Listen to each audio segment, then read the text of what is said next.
नमन मंच। प्रस्तुत कविता में मैंने लिखा है कि 21वीं सदी आने वाली है और 21वीं सदी की दस्तक क्या होगी। ये 21वीं सदी का प्रवेश द्वार है।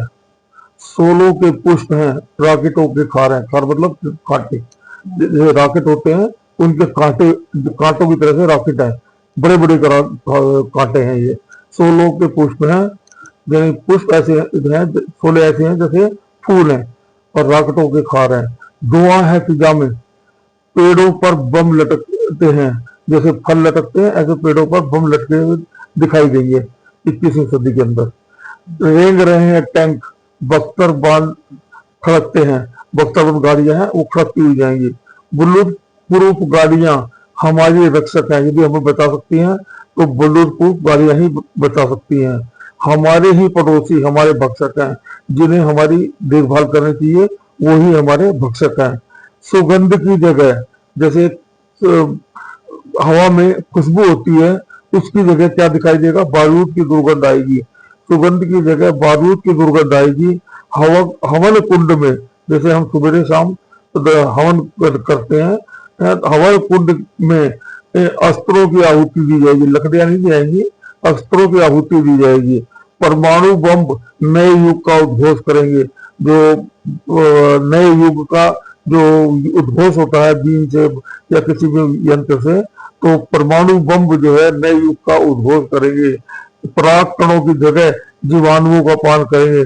और जो हम बागों में निकल जाते हैं तो वहाँ फूलों के पराग कण जो है हमारे सांसों में आते हैं, उसकी जगह हमारे सांसों में जीवाणु जो है वो आएंगे। पराग कणों की जगह जीवाणुओं का पान करेंगे। कोई खास मुद्दा नहीं होगा। लड़ाई हो रही है, युद्ध हो रहा है, लोग बाग मार काट हो रही है, लेकिन कोई खास मुद्दा नहीं होता।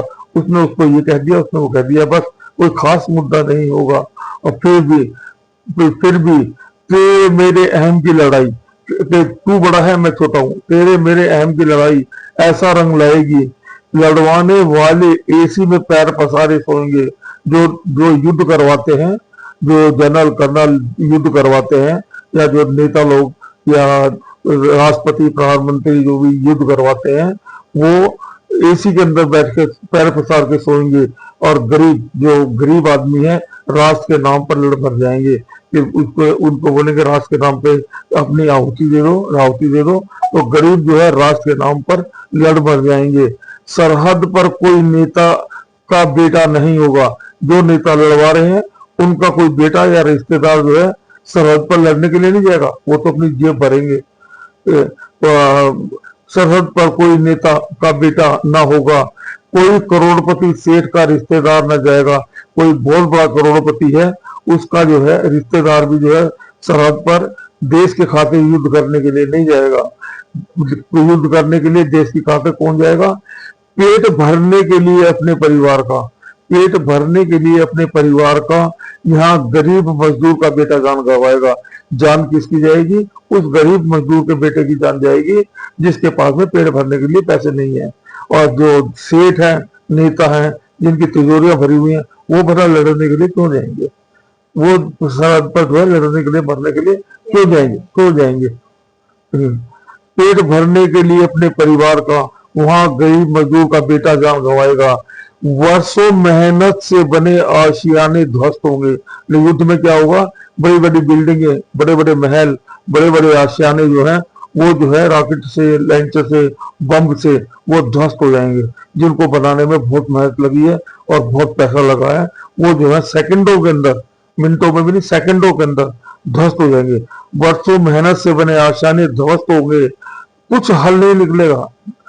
लोग बाग मरेंगे, बिल्डिंगें गिरेंगी, शहर के शहर नाश हो जाएंगे, बाग बगीचे सब नष्ट हो जाएंगे, नदी नाले जो है वो टूट जाएंगे।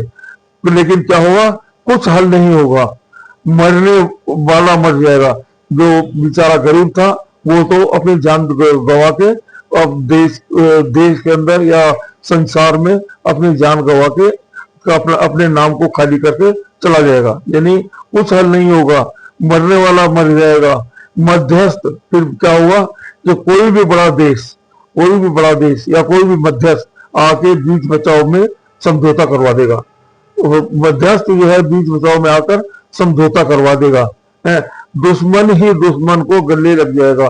और जब मध्यस्थता हो जाएगी तो जो एक दूसरे के खून के प्यासे दुश्मन थे उसको मार देंगे, उसको खत्म कर देंगे, उसको बर्बाद कर देंगे, वही जो है ना आपस में गले लग जाएंगे। लेकिन हुआ क्या, नतीजा क्या हुआ? नतीजा ये हुआ कि गरीब का बच्चा जो है, जो कि क्या नाम से जो है देश परिवार का पालन करता था, वो जो है दुनिया से चला गया।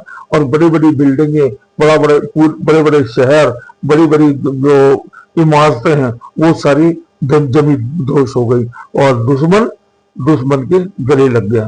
यही जो है हर युद्ध का यही नतीजा होता है। यदि बाजार में भी किसी का झगड़ा हो जाता है तो खूब मारपीट होती है, कपड़े फट जाते हैं और उसके बीच में कोई भी जो है भीड़ में से आके दोनों के बीच में बीच बचाव करवा देता है। लेकिन कपड़े तो फट गए, कपड़े फट गए, मरने वाला मर गया, किसी के हाथ पैर किसी चोट लगने से चोट लग गई, किसी को गोली लग गई या किसी को चाकू लग गया, वो तो लग गया। लेकिन क्या होगा, मध्यस्थता हो जाएगी और उसके बाद में पुलिस आने के बाद में दोनों का समझौता करवा देती है।